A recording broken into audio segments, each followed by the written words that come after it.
ورحمۃ اللہ وبرکاتہ.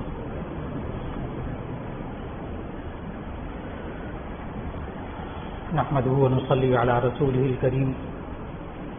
اما بعد فاعوذ بالله من الشيطان الرجيم. بسم الله الرحمن الرحيم.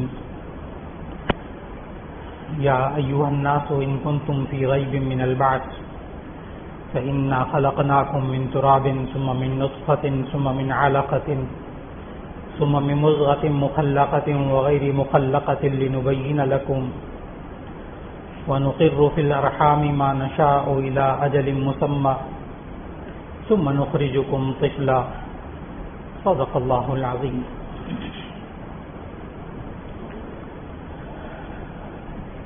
اللہ رب العزت نے ہر انسان کو اپنی رحمتوں سے نوازا ہے، یہاں تک کہ آخری نبی صلی اللہ علیہ وسلم کو بھیجا تو رحمت للعالمین بنا کر بھیجا، تمام جہانوں کے لیے رحمت بنا کر بھیجا. اور اللہ رب العزت نے نبی کریم صلی اللہ علیہ وسلم کی زندگی کے ایک ایک مرحلے کو، ایک ایک ہدایت کو، ایک ایک رہنمائی کو ہمارے لیے ہدایت کا ذریعہ بنا کر بھیجا ہے. زندگی کا ہر لمحہ انسان کا بچپن سے لے کر جوانی، نوجوانی، شادی کی زندگی، آگے اولاد، پھر بڑھاپا، ہر لمحے کے لیے ہدایات عطا فرمائی. آج انسان چاہتا ہے کہ میرے بچوں پر بھی اللہ کی رحمت ہو، مجھ پر بھی اللہ کی رحمت ہو، میرے گھر پر اللہ کی رحمت ہو، میرے کاروبار پہ اللہ کی رحمت ہو. ہر انسان چاہتا ہے، لیکن اس کے لیے صرف ایک ہی راستہ ہے کہ یہ انسان جس جس مرحلے میں رحمت چاہتا ہے اس مرحلے کو وہ اللہ اور اس کے رسول صلی اللہ علیہ وسلم کے مطابق، ان کے حکم کے مطابق بنا لے. بس اور کوئی چارہ کار نہیں ہے اس انسان کے پاس. اگر یہ انسان چاہتا ہے کہ میرے بچوں پر اللہ کی رحمت ہو تو اس انسان کو پھر بچوں کی پرورش اللہ اور اس کے رسول صلی اللہ علیہ وسلم کے کہنے کے مطابق کرنی پڑے گی. وہی بچے رحمت بن جائیں گے. چنانچہ نبی کریم صلی اللہ علیہ وسلم نے بچے کی پیدائش کے فوراً بعد احکامات عطا فرمائے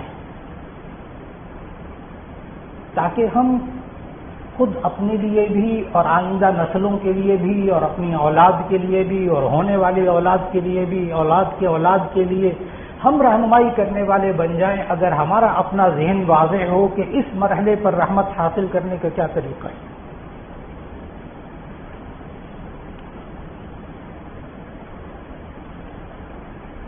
یہ رحمت سے دور کرنے والی چیزوں میں سے ایک چیز شیطان بھی ہے. شیطان بھی اللہ کی رحمت سے انسان کو دور کرتا ہے. یہاں تک کہ بچہ جب دنیا میں آتا ہے تو نبی کریم صلی اللہ علیہ وسلم نے ارشاد فرمایا کہ شیطان اس کو کچوکے لگاتا ہے. حدیث کا ترجمہ کیا ہے میں نے. شیطان اس کو چبھوتا ہے کچھ کہ دیکھ دنیا میں آیا ہے، اب میں زندگی کے آخری سانس تک تیرے پیچھے پیچھے، کیونکہ اس نے قسم کھائی اللہ کے سامنے، فَبِعِزَّتِكَ لَأُغْوِيَنَّهُمْ أَجْمَعِينَ، تیری عزت کی قسم میں اس آدم کے بچوں کو، بیٹوں کو اغوا کروں گا. اللہ کے سامنے اس نے قسم کھائی، فَبِعِزَّتِكَ لَأُغْوِيَنَّهُمْ أَجْمَعِينَ، میں آدم کے بیٹوں کو اغوا کروں گا، اس کی اولاد کو اغوا کروں گا، بہکاؤں گا. چنانچہ نبی کریم صلی اللہ علیہ وسلم نے ارشاد فرمایا کہ جب بچہ پیدا ہوتا ہے تو جب شیطان اس کے کچوکے لگاتا ہے تو وہ روتا ہے. وہ اور بات ہے کہ میڈیکل سائنس وہ بھی محتاج ہے بچوں کے رونے پر. بچہ پیدا ہوتا ہے تو اگر وہ نہ روئے، ڈاکٹر حضرات یہاں بہت سارے اسٹاف تشریف فرمائے، جانتے ہیں، پڑھاتے ہیں وہ حضرات یہ سب کچھ، یہ خاص ٹیکنیک ہوتی ہے، تو وہ جب بچہ پیدا ہو اور نہ روئے تو وہ اپنی خاص انگلیوں سے اس طرح الٹا کر دیتے ہیں بچے کو فوراً، اور اس کے منہ پہ تھپڑ لگاتے ہیں خاص طریقے سے دائیں بائیں، جس سے بچہ روتا ہے، کیونکہ اگر چند منٹ تک بچہ نہ روئے تو وہ مر جائے گا، اس لیے کہ بچہ روئے گا تو وہ اس کے پھیپھڑے کھلیں گے، سانس کا عمل شروع ہوگا، کیونکہ ماں کے پیٹ میں تو وہ سانس نہیں لیتا، وہ اور طریقہ ہے اس کی ہارٹ بیٹنگ وغیرہ اور چیزیں ہیں۔ سانس جب لیتا ہے، جب باہر کی دنیا میں آتا ہے اس کو آکسیجن ملتی ہے، لیکن وہ سانس تب لے گا جب پھیپھڑے کام کریں گے، پھیپھڑے تب کام کریں گے جب روئے گا، اللہ کا نظام، اور نہیں روتا تو پھر ڈاکٹر رلاتے ہیں۔ اور نبی کریم صلی اللہ علیہ وسلم نے وہ بات بتائی جو خالق نے بتائی کہ روتا کیوں ہے بچہ، کہ شیطان اس کو کچو کے لگاتا۔ اور بخاری شریف کی حدیث ہے کہ ہر انسان کو پیدا ہونے کے بعد جو ہے وہ شیطان احساس دلاتا ہے چبو کر، سوائے انبیاء علیہ السلام کے اور حضرت مریم کے۔ مریم علیہ السلام کے ساتھ شیطان یہ نہیں کر سکا، جب ان کے والد عمران نے قسم کھائی تھی کہ میں اگر بچہ ہوا تو میں اس کو وقف کر دوں گا اللہ کے لیے، تو وہ بیٹا نہیں ہوا تھا، مریم پیدا ہوئی۔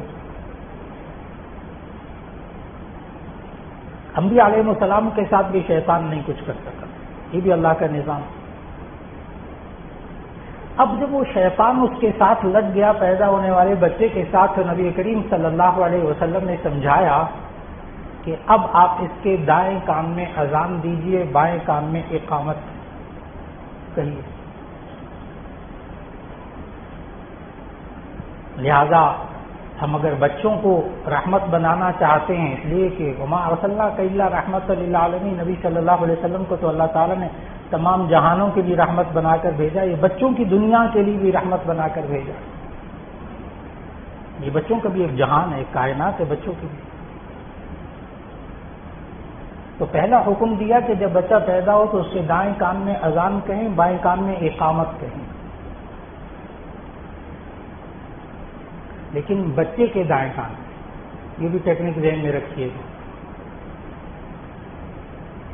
کئی دفعہ ایسا ہوتا ہے کہ ماں باپ اپنا لیفٹ رائٹ دیکھتے ہیں، اپنا دایاں بائیں، وہ الٹ ہو جاتا ہے، وہ الٹ ہو جاتا ہے۔ غور کیجیے گا، بچے کو گود میں لیں گے تو اپنا دایاں بایاں نہیں دیکھنا، بچے کا دایاں بایاں، ورنہ الٹ ہو جائے گا۔ تو بچے کے دائیں کان میں اذان اور بائیں کان میں اقامت۔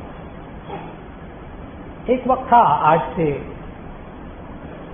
کئی صدیاں پہلے، یوں کہہ لیں کہ کئی دہائیاں پہلے، 50-60 سال پہلے، ڈاکٹر حضرات اور پڑھے لکھے لوگ کہتے تھے کیا مولانا اس کو اذان تو سمجھ میں نہیں آتی، نہ اس کو مطلب آتا ہے، نہ اس کو بات سمجھ میں آتی ہے، پیدا ہوتے ساتھ ہی اس کے ایک کان میں اذان، ایک کان میں اقامت۔ اب کوئی نہیں کہتا، اب کوئی نہیں کہتا، اس لیے کہ اب تو میڈیکل سائنس یہ کہتی ہے کہ ماں کو جب اولاد ہونے والی ہو تو ماں کو چاہیے وہ اپنی خوش مزاجی رکھے، غصہ نہ کرے، سائنس کہتی ہے، اس لیے کہ پھر بچے میں بھی یہی عادتیں آ جائیں گی۔ اب تو پیدا ہونے کے بعد نہیں، پیدا ہونے سے پہلے دوسرے انسانوں کے اثرات بچے پر منتقل ہوتے، اب تو سائنس کہتی ہے۔ اب نہیں کوئی ڈاکٹر کہتا کہ جی اذان دینے سے کیا ہوتا ہے، اقامت کہنے سے کیا۔ اللہ کے بندو، یہ تو کہتے کہ ماں نے فلاں دوائی کھائی تھی بچے پیدا ہونے کے بعد، اس کے 20 سال کی عمر میں اس دوائی کے یہ منفی نیگیٹو اثرات ظاہر ہوئے۔ اب تو سائنس یوں کہتی ہے،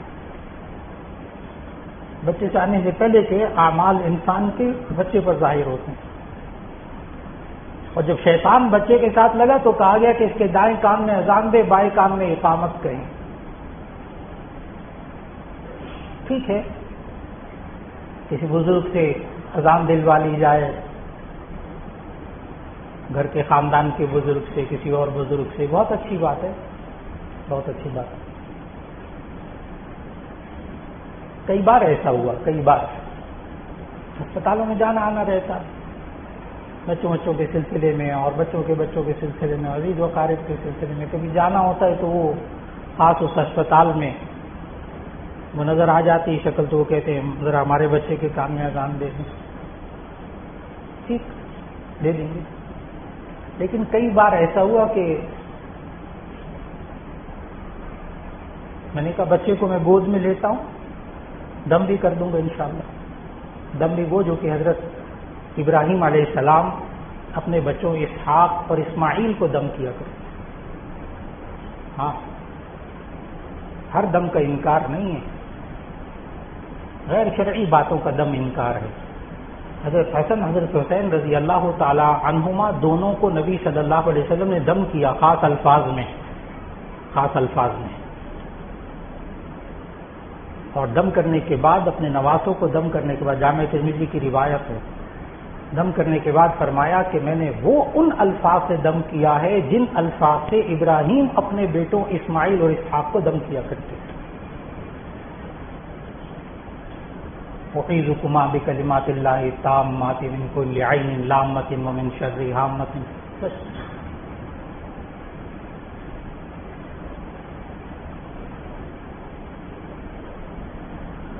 تو بچے کے کان میں جب اذان دی جائے اور اقامت کہی جائے تو میں نے عرض کیا کہ کئی بار ایسا ہوا کہ جن صاحب نے کہا، میں نے کہا آپ والد ہیں ان کے؟ کہ جی ہاں۔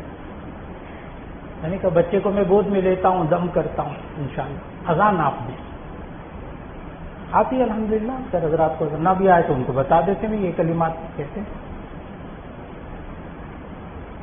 آج تک ایک باپ ایسا نہیں ملا مجھے کہ وہ اذان دیتے ہوئے اپنے بچے کے کان میں اذان دیتے ہوئے رویا نہ ہو، آج تک مجھے نہیں ملا۔ درمیان میں پہنچ کے رو پڑتا ہے باپ۔ جو بات عرض کرنا چاہتا ہوں، ایک میں اجنبی اگر اذان دوں گا کسی بچے کے کان میں تو وہ کیفیات نہیں آئیں گی، لیکن باپ اپنے بچے کے کان میں اذان دے گا نا تو کچھ کیفیات ہوں گی اس کے اندر۔ جب وہ روتے ہوئے اذان دے گا، اس کے بچے کے اوپر جو اس کے اثرات ہوں گے وہ کچھ اور ہوں گے، دل سے نکلیں گے نا۔ یہ بچہ بڑا بھی ہوگا، اللہ نے نعمت دی ہے، پھر یہ میرا بازو بھی بنے گا، بڑے خیالات ہوتے ہیں اس وقت۔ وہ جو ایک درد دل کے ساتھ جو آواز دے گا اور بچے کے کان میں منتقل ہوگی وہ کچھ اور ہوگی۔ تیار کیجئے کہ باپ اپنے بچے کے کان میں اذان دے۔ ایک تو یہ نبی صلی اللہ علیہ وسلم نے سکھایا۔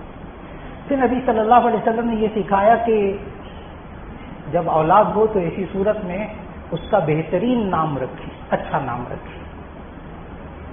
نبی صلی اللہ علیہ وسلم کا بڑا خوبصورت جملہ ہے، بڑا خوبصورت ارشاد۔ فرمایا ما نحل والد لولد اسمہ فلیحسن اسمہ، او کما قال علیہ الصلوۃ والسلام۔ اول ما نحل والد لولد اسمہ، پہلا تحفہ جو باپ اپنے بیٹے کو دیتا ہے وہ اس کا نام ہوتا ہے۔ فلیحسن اسمہ، اسے چاہیے کہ وہ اچھا نام رکھے۔ یہ تحفہ اس کے پاس ساری زندگی رہے گا، بعد میں بھی رہے گا۔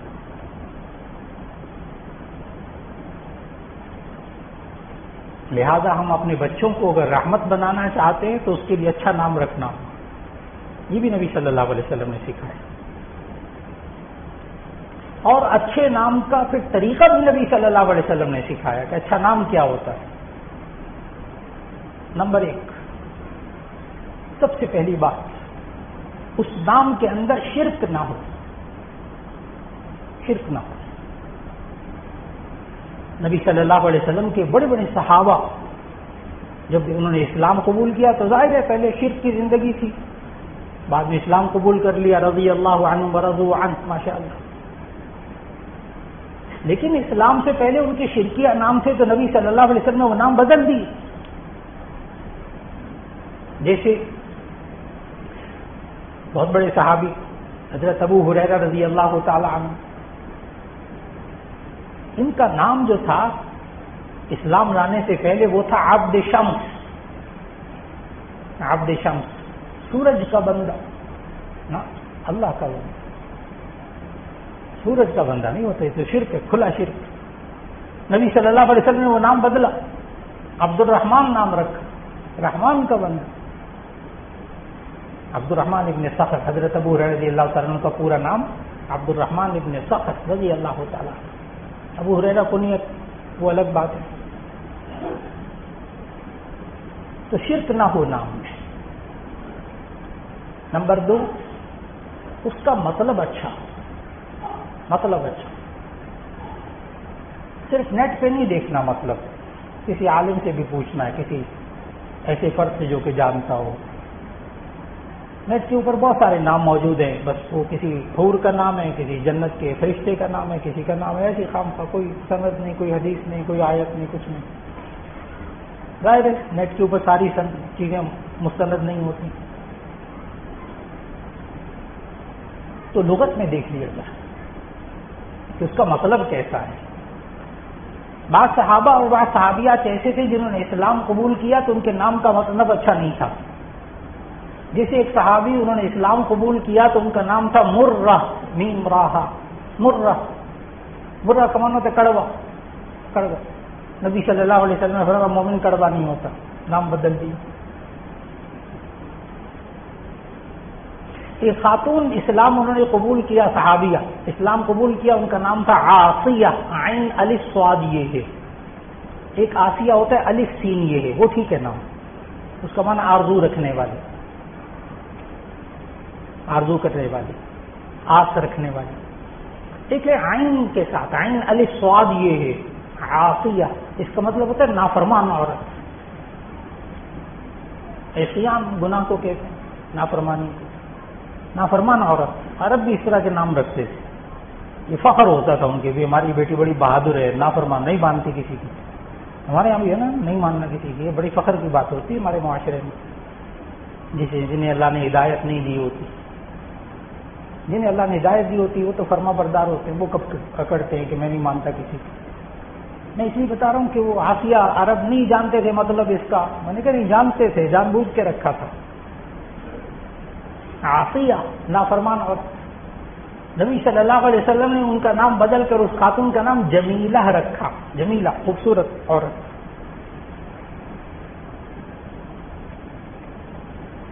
تو نمبر 2, نام کا مطلب اچھا.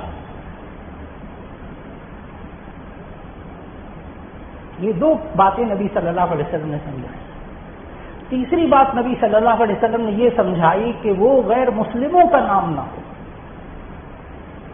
غیر مسلم اس نام سے نہ پہچانے جاتے ہیں. اس سلسلے میں گزارش ہے, بہت سے احباب یہاں موجود ہیں جن کے عزیز و قارب باہر یورپ میں رہتے ہیں اور ممالک میں رہتے ہیں, وہاں بچے گئے ہوتے ہیں, وہاں کے حال ماحول سے متاثر ہو کر بچوں کے نام رکھتے ہیں, اور وہ غیر مسلموں کے نام ہوتے ہیں. چاہے وہ آسمانی کتابوں میں, گزشتہ آسمانی کتابوں میں, چاہے وہ کسی نبی کا نام ہو, تب بھی مسلمان وہ اپنے بچے کا نام نہیں رکھ سکتا. میں نے بہت بڑی بات عرض کر دی, اگر نبی کا نام بھی ہے نا بائبل کے اندر, اولڈ ٹیسٹامنٹ, نیو ٹیسٹامنٹ, یعنی تورات زبور کو کہتے ہیں اولڈ ٹیسٹامنٹ, اور یہ بائبل کو کہتے ہیں نیو ٹیسٹامنٹ, انجیل کو. تو ان میں جو نام آتے ہیں وہ نام مسلمان اپنے بچوں کے نہیں رکھ سکتے. جیسے داؤد علیہ السلام, یہ قرآن کا نام ہے داؤد, لیکن بائبل میں جب میں پڑھتا تھا یہ تورات زبور انجیل تو وہاں پڑھاتے تھے سب کچھ. اب بائبل میں ڈیوڈ کہتے ہیں, داؤد علیہ السلام, ڈیوڈ. اب ہم اپنے بچوں کا نام ڈیوڈ نہیں رکھ سکتے, اگرچہ انجیل میں آتا ہے یہ داؤد علیہ السلام کا نام. وہاں یورپ کے اندر ہمارے مسلمان بچوں کے پھر وہ نام ڈیوڈ رکھ دے گا, اور داؤد ہی ہے نا جی, وہ پیغمبر کا ہی نام ہے نا. ڈیوڈ عیسائی پہچانے جاتے ہیں, یہودی پہچانے جاتے ہیں. یوسف علیہ السلام, یوسف کو بائبل کی زبان میں جوزف کہتے ہیں, جوزف. یہ مسلمان اپنے بچوں کا نام نہیں رکھ سکتے. اسحاق علیہ السلام, ان کو بائبل کی زبان میں کہتے ہیں آئزک. آئزک. اب یہ مسلمان نام نہیں رکھ سکیں، یہ بھی وہاں یہی ہو رہا ہے یورپ میں. اسی طرح سلیمان علیہ السلام ان کو بائبل کی زبان میں سالومن کہتے ہیں. جو ہمارے پاکستان میں بھی ایک بہت بڑے کرسچن ڈاکٹر، بہت بڑے ریڈیالوجسٹ ہیں ماشاءاللہ پاکستان میں، ان کا نام سالومن ہے، سلیمان علیہ السلام. لیکن ہم مسلمان سالومن نہیں رکھ سکتے. ابراہیم علیہ السلام وہاں بائبل کی زبان میں ابراہام کہتے ہیں. ابراہیم علیہ السلام اور نام بھی. اب ناموں کی اگر فہرست سامنے رکھ لی جائے تو بہت آسان بات کہ نبی صلی اللہ علیہ وسلم کے صفاتی نام عام طور پر قرآن مجید، بہت آسان ذریعہ بتا رہا ہوں قرآن مجید میں سے، کہ قرآن مجید کی جو جلد ہوتی ہے اس کے ایک طرف اللہ تعالیٰ کے 99 نام لکھے ہوتے ہیں، ایک طرف محمد صلی اللہ علیہ وسلم کے نام لکھے ہوتے ہیں. تو اللہ تعالیٰ کے جتنے نام ہیں آپ ان کے شروع میں لفظ عبد لگا دیں، عبداللہ، عبد الرحمن، عبد الرحیم، عبد الغفار، عبد اللطیف. اللطیف اللہ تعالیٰ کے 99 نام لکھیں، ان کے شروع میں عبد لگا دیں. پوچھ لیں بعض نام ایسے ہیں جو نہیں رکھنے چاہیے، جیسے المتکبر اللہ تعالیٰ کا نام ہے تو بندے کا نام عبد المتکبر نہیں رکھنا چاہیے، اس کو پکاریں کہ مجھے مطلب مشکل ہو جائے گا نا. بعض نام ہیں جو نہیں رکھنے چاہیے، لیکن بعض عبد لگائے اور نام رکھ لیں بچوں کا. اور محمد صلی اللہ علیہ وسلم کے، نبی صلی اللہ علیہ وسلم کے جو صفاتی نام ہیں وہ رکھ لیجئے، وہ بھی جائز. اکیلا لفظ محمد رکھنا بھی جائز، بس پھر ادب کے تقاضے پورے کرنے چاہیے. پھر چاہے کسی زبان کا نام ہو، ضروری نہیں کہ عربی کا ہو. صحابہ کرام رضوان اللہ علیہم اجمعین اتنے سارے نام ماشاءاللہ موجود، تابعین کے نام موجود، ان کے نام رکھ لیجیے، جائز. بہت بڑی فہرست بتا دی، 99 100 کے قریب یہ ہو گئے، 100 یہ 200 تو یہ ہو گئے، اور باقی صحابہ کے نام لگا لیں تو ہزاروں کے نام آپ کے سامنے آ گئے.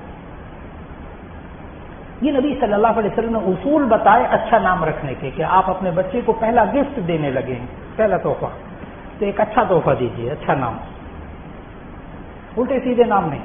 ہاں البتہ اس کی کوشش ہو جائے کہ خاندان میں قریب قریب وہ نام نہ ہو. نام کا مقصد ہے تعارف. اب 4 عبداللہ، 3 عبد الرحمن، 10 عائشہ، 5 فاطمہ، تو پہچان نہیں ہو پاتی. وہ ایک الگ ذوق ہے، ایک الگ ذوق ہے. کہ ہمارے ایک بزرگ تھے فیصل آباد میں، اللہ تعالیٰ ان کے خوب درجات کو بلند فرمائے، غریق رحمت فرمائے، مفتی زین العابدین صاحب رحمت اللہ علیہ. ان کو یوسف نام بڑا پسند آیا. پہلا بیٹا ہوا اس کا نام یوسف رکھ دیا، دوسرا ہوا اس کا نام بھی یوسف رکھ دیا، تیسرا بیٹا ہوا اس کا نام بھی یوسف رکھ دیا، چوتھا بیٹا ہوا اس کا نام بھی یوسف رکھ دیا. اور فرق کیسے کیا؟ یوسف اول، یوسف ثانی، یوسف ثالث، یوسف رابع. ذوق کی بات ہے، ذوق کی بات ہے. لیکن وہ خاندان میں نام ایسا ہو جو کم از کم خاندان میں نہ ہو، چاہے کسی زبان کا ہو. پنجابی میں رکھ لیں، سرائکی میں رکھ لیں. جیسے عربی میں نام ہے عطا اللہ، عطا اللہ، اللہ کا دیا ہوا. اب پنجابی میں اگر آپ اس کو ٹرانسلیٹ کریں تو اللہ دیتا، اللہ دیتا. یہ عطا اللہ کا ترجمہ ہے پنجابی میں. نام رکھ سکتے ہیں اللہ دیتا، لیکن اللہ کے علاوہ کوئی اور دیتا نہیں، یہ پکا کر لیں، وہ شرک ہو جائے گا. وہی عبد شمس والی بات آ گئی. اللہ دیتا کے علاوہ کوئی اور دیتا نہیں، اللہ دیتا، پھر ٹھیک ہے. کسی کو سرائکی میں لے آئیں، عطا اللہ کا ترجمہ سرائکی میں کر دیں، نام رکھ دیں اللہ ڈیوایا، اللہ ڈیوایا رکھ سکتے ہیں.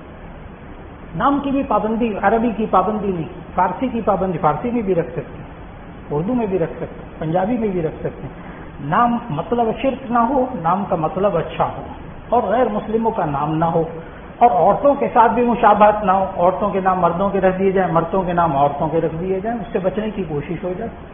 اور آخر میں بات عرض کر دوں ناموں کے سلسلے میں. بہت حضرات یہ سوال کرتے ہیں، ٹھیک ہے ہم عبد الرحیم، عبد الرحمان، عبد الرزاق ہم نام رکھ دیتے ہیں، لیکن بہت دفعہ لوگ ہوتے ہیں رزاق صاحب، رحمان صاحب، عبد اللطیف نام ہے، لطیف صاحب ادھر آئے، تو تو کیا یہ عبد کے بغیر کہہ سکتے ہیں؟ تو اس کا جواب یہ ہے کہ لفظ اللہ اور لفظ رحمان، لفظ اللہ اور لفظ رحمان، ان دو کو تو آپ عبد کے بغیر نام نہیں لے سکتے، عبد الرحمان کہنا پڑے گا، رحمان صاحب نہیں۔ اور لفظ اللہ اس میں بھی عبد اللہ آپ کہیں گے۔ باقی جو اللہ تعالیٰ کے نام ہیں وہ آپ عبد کے بغیر اور الف لام کے بغیر لے سکتے ہیں، عبد کے بغیر اور الف لام، وہ اہم بات ہے۔ چنانچہ اگر کسی کا نام عبد اللطیف رکھا تو آپ لطیف صاحب کہہ سکتے ہیں، اللطیف نہیں کہہ سکتے، وہ غلط ہوگا، وہ شرک ہو جائے گا، کیونکہ الف لام کرنے سے وہ خاص ہو جاتا ہے، وہ اللہ تعالیٰ کا نام ہے۔ الرزاق نہیں کہہ سکتے، رزاق صاحب، رحیم صاحب، عبد الرؤوف، رؤوف صاحب، اس لیے کہ اللہ تعالیٰ نے قرآن مجید میں دو جگہ اپنے صفتی نام بغیر الف لام کے اللہ کے علاوہ کے لیے بھی اللہ تعالیٰ نے قرآن مجید میں ذکر کیے ہیں۔ یہ 99 ناموں میں سے 4 نام اللہ تعالیٰ نے بغیر الف لام کے اللہ کے علاوہ کے لیے بھی بولے ہیں، جیسے نبی صلی اللہ علیہ وسلم کے لیے حریص علیکم بالمؤمنین رؤوف رحیم، رؤوف اور رحیم نبی صلی اللہ علیہ وسلم کو کہا گیا، حالانکہ الرؤوف یہ اللہ تعالیٰ کا نام، الرحیم یہ اللہ تعالیٰ کا نام۔ تو خالی الف لام کے بغیر رؤوف صاحب کہہ سکتے ہیں، رحیم صاحب کہہ سکتے ہیں، الرحیم نہیں کہہ سکتے اللہ کے علاوہ کو۔ اسی طرح حضرت یوسف علیہ السلام کے واقعے میں 13ویں پارے کے شروع میں حضرت یوسف علیہ السلام نے کہا وہ عزیز مصر کو، اجعلنی علی خزائن الارض انی حفیظ علیم، مجھے ان خزانوں کا نگران بنا دے، انی حفیظ علیم، میں حفیظ بھی ہوں علیم بھی ہوں۔ حضرت یوسف علیہ السلام نے اپنے بارے میں کہا حفیظ، حالانکہ الحفیظ اللہ تعالیٰ کا نام ہے، عبد الحفیظ، رحیم، انی اجعلنی علی خزائن الارض انی حفیظ علیم، عبد العلیم، لیکن خالی علیم یہ یوسف علیہ السلام نے اپنے لیے کہا، حفیظ کہا۔ یہ ایک ادب معلوم ہو گیا نام رکھنے کے سلسلے میں۔ بات یہ عرض کر رہا تھا کہ ہم اپنے بچوں کو بھی چاہتے ہیں کہ یہ ہمارے لیے رحمت ثابت ہوں، تو پیدائش کے بعد ان کے کان میں اذان دیجیے، ایک کان میں اذان دائیں میں اور بائیں میں اقامت کریے، اور بچہ پیدا ہوا آپ اس کو اپنے لیے رحمت بنانا چاہتے ہیں ساری زندگی، تو نام اچھا رکھ لیجیے نبی صلی اللہ علیہ وسلم کے کہنے کے مطابق۔ اسی طرح سیرت طیبہ انسان کی زندگی کے ہر مرحلے میں کیا رہنمائی کرتی ہے، انشاءاللہ آئندہ سلسلوں میں یہی بات آگے پھر چلے گی کہ ہر نبی صلی اللہ علیہ وسلم نے ہمیں ہر زندگی کے لمحے کے بارے میں کیا ہدایت دی ہے، تاکہ ہم اپنی زندگی کے 24 گھنٹے کے تمام اعمال کو اور پیدائش سے لے کر موت تک کے ہر مرحلے میں ہم سیرت طیبہ کی پیروی کر سکیں، تاکہ ہمارے لیے اللہ رحمت فرما دے۔ وآخر دعوانا الحمدللہ رب العالمین۔